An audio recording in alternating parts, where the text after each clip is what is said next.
In this presentation, I'll be talking about accent bias, particularly how it influences employment opportunities in Canada.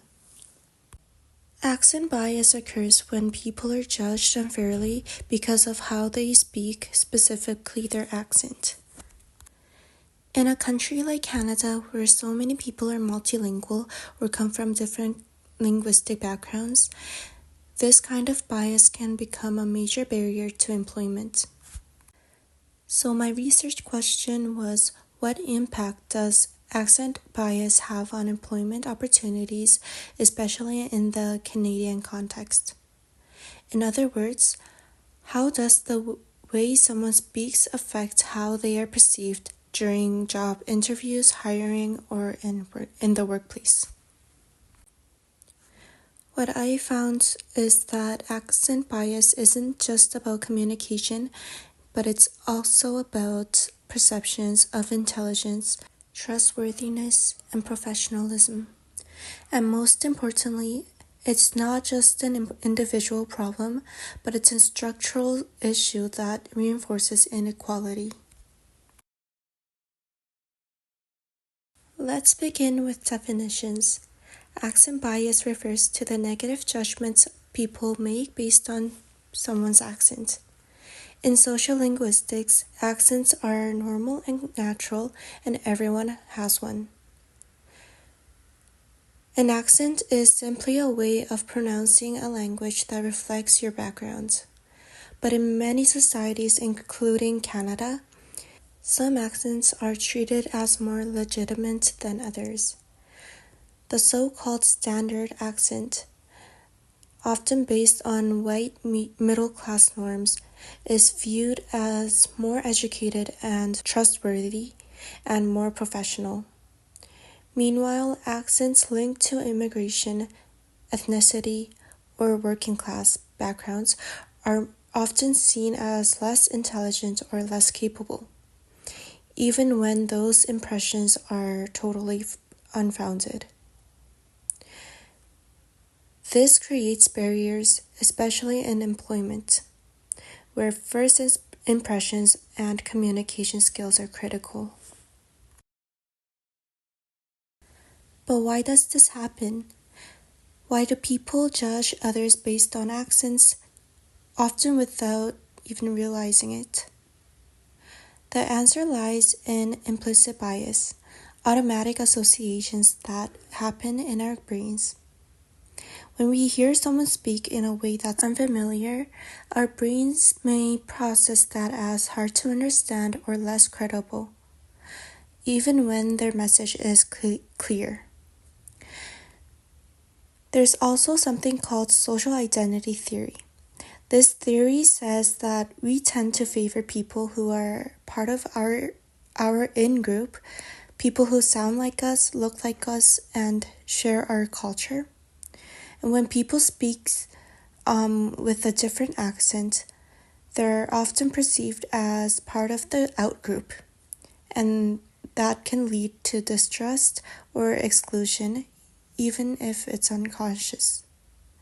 Accent bias isn't necessarily about being mean.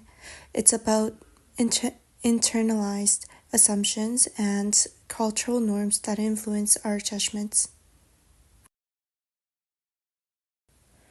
Canada is one of the most linguistically diverse countries in the world. According to the 2021 census, over 20% of Canadians speak a first language other than English or French. This means that many people speak English with a different accent. Despite this diversity, there is still a strong preference for general Canadian English, especially in professional settings. This means that speakers with noticeable regional, foreign, or ethnic accents can be unfairly judged as less competent or less professional. Even if they are fluent and perfectly understandable, the way they speak can be seen as a liability. This is particularly concerning in fields like healthcare, education, and customer service, where communication is critical. But judgments are often based more on how something is said than what is being said. Accent bias is not just a social phenomenon. It has been studied extensively in psychology. One study in 2012 looked at how listeners judge people with different accents. They found that accented speakers, especially those with non-native or ethnic accents, were constantly rated lower in status, intelligence, and competence. This happened even when the actual content of their speech was identical to that of native speakers. One reason for this is cognitive fluency. When something is easier to process, we like it more. If a speech style feels unfamiliar or harder to process, even slightly, it leads to lower ratings of trust and competence. There's also a strong emotional component. If a listener feels discomfort while hearing a certain accent, maybe due to stereotypes or lack of exposure, that emotion can unfairly influence their evaluation of the speaker. There have been studies and real-world examples of accent bias in Canada. For instance, a research shows that Canadian listeners judged accented speech as less desirable even when it was completely intelligible. So again, it's not just about communication, but it's about perception. There are also legal cases. In one case, a Hispanic employee won a lawsuit after being fired due to his accent, with the court ruling it was discriminatory. But in another case involving a French accented speaker, the complaint was dismissed. These inconsistencies show how hard it is to address accent bias legally, even though it has serious real-world consequences. This tells us that current laws may not fully protect people from this kind of linguistic discrimination. Job applicants with foreign or ethnic accents are more likely to be rated as less qualified, even when their credentials are equal or better than native speakers. They may be passed over for roles that require communication, like sales or teaching, or steered into back-end jobs. Interviewers may ask inappropriate questions like, "Where are you from originally?" or question the applicant's ability to work with clients even without evidence. Even after being hired, accented speakers are often overlooked for leadership roles or promotions because they're seen as not a good fit for management. All of this contributes to a cycle of underemployment where highly skilled multilingual professionals are not given opportunities to thrive. Accent bias is not just an issue of misunderstanding, it's deeply connected to social identity, race, and class.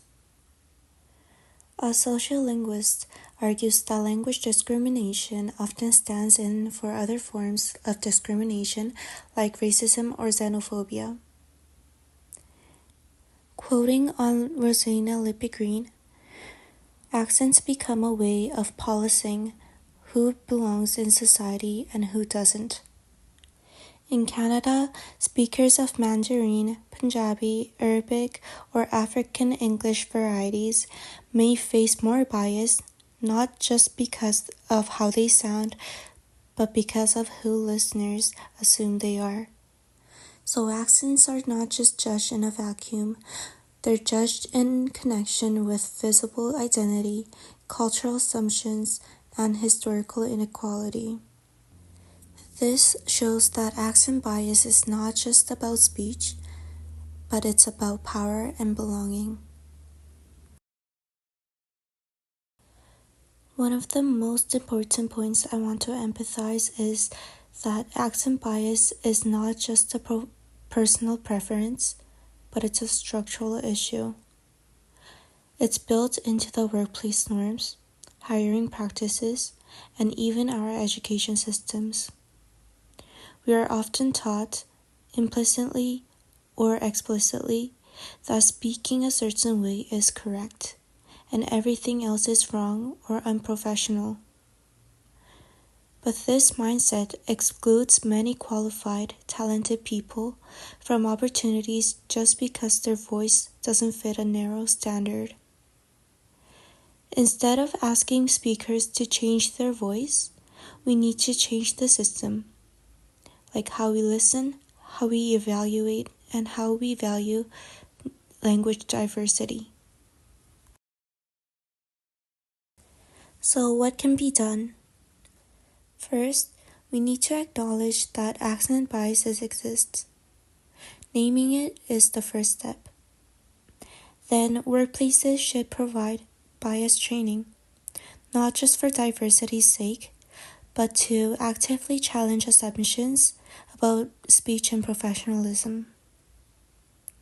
Hiring processes can also be made more equitable by focusing on skills and outcomes, not just style of speaking.